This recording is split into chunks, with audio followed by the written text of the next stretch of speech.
Okay, hi everybody. I'm back again doing that plywood John boat with a 760 Yamaha Sea-Doo type motor, watercraft motor.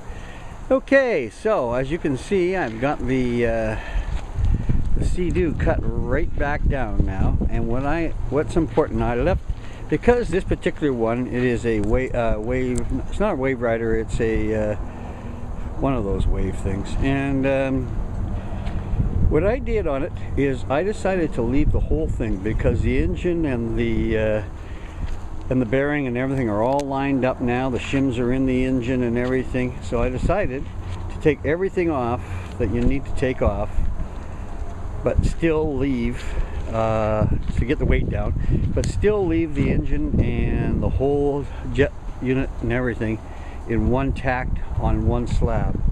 So what I've done is basically I've cut all around. I haven't ground it all down yet, but I've cut all around. I took a centerpiece out where the V was because I need the motor to sit fairly low, and then I beveled the edges underneath so it will sit flush on thin rubber mounts. And I also cut some mounts for the sides.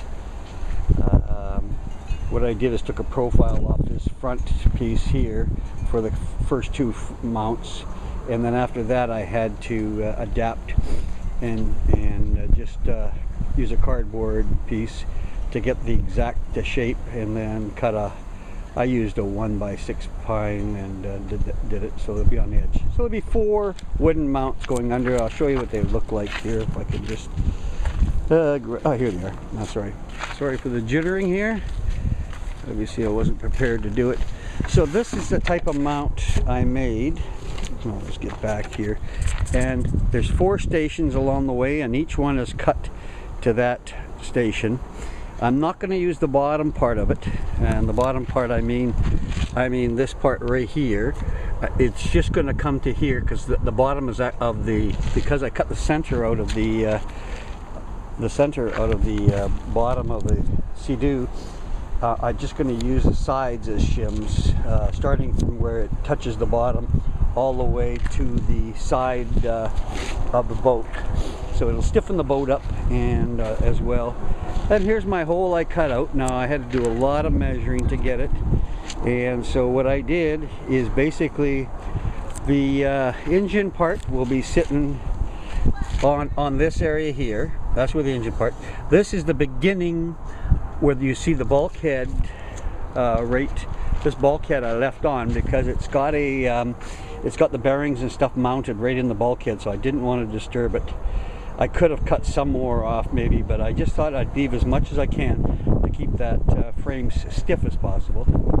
And so right where the hole is there, this is where the intake is going to be. It's right here. On this particular one, it's 8 inches wide, and the flat part is going to sit on inside the boat, and I'm going to have rubber, and then I'll be bolting it through. What I'm also going to do on this one is I cut some extra oak rails, and I'm going to be putting them like this so that you can you can screw the engine right through the plywood and into the oak rails, so you get a nice stiff. And I'm going to put the screws about every 4 inches, and that's going to compress the rubber on the inside. And what I did is I used car window rubber. You can buy it in bulk at any window shop, and it has a beautiful little right angle in it, nice and thick where the motor is going to sit. It's about a 1/4 inch thick, and then it thins out to wrap around the edge. I also glassed all the way around the hole. I did just so that, because that's going to be exposed to the water, I glassed it, and then of course I'll put in several coats of varnish over top the glass, just to keep it watertight as far as the plywood not saturating. Now the back part here is, depending on the type of engine you're using, what you need to do is, what I did is basically I cut this out like this. This piece right here is going to be, the whole thing is going to be inside. The only thing that's going to be sticking out is the nozzle itself. This here will go flush against the whatever you call the back part, the stern, this piece here. And this here is going to have a very small area touching it, but what I'm going to do is I'm going to glass it both inside and outside, as well as put a rubber, some kind of a caulking or rubber, because this is going to be the weakest part, because I didn't have a flange to actually bolt through. I will be I'll be probably putting 3 or 4 screws through this piece here, as well as the other side, to hold it tight against the where the engine mounts and the back, and then I will be caulking and glassing, especially glassing the outside, and probably caulking the heck out of the inside. I left enough of this flange here. I measured, my hole goes right to this edge here, but approximately here, so I left a little bit of a flange. Same thing, there's going to be I'll be screwing this down all the way through here to hold that nice and tight, and the rubber seal goes underneath it. And same with all the way along here. You can see basically the line here is going to be the area for the rubber seal. The one thing you need to do is to make sure that you get the intake at least flush with the bottom of the boat. So because this thing is on a pretty steady plane, you're going to have to lower this piece. Now the way to lower it is by doing what I did. I took my plywood's 1/2 inch, so I took a 1/2 inch off of this area right here, and then I beveled it. So the piece that I took out of here was a good 1/2 inch. Actually, it's probably closer to 3/4 of an inch deeper in a V.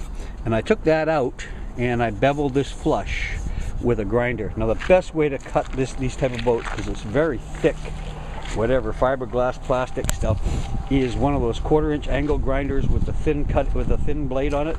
Not a saw blade, just a regular grinding blade, and it cuts like warm butter. It's just amazing how fast that cuts.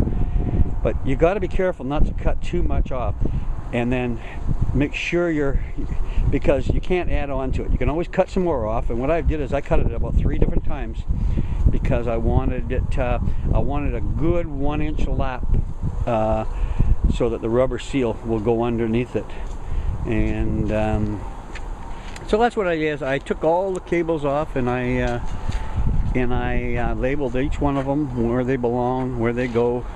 I took the electronics box, and of course I put it in a plastic bag, and I took everything that was sensitive to dust and wind and rain and put it in plastic, so that when I rehook the engine back up to the battery and to the tank, fuel tank, and all the choke and all that kind of stuff, I'll know where they go.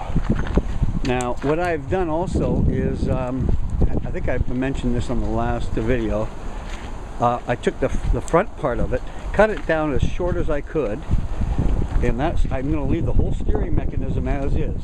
All I did was put a piece of board in the front one.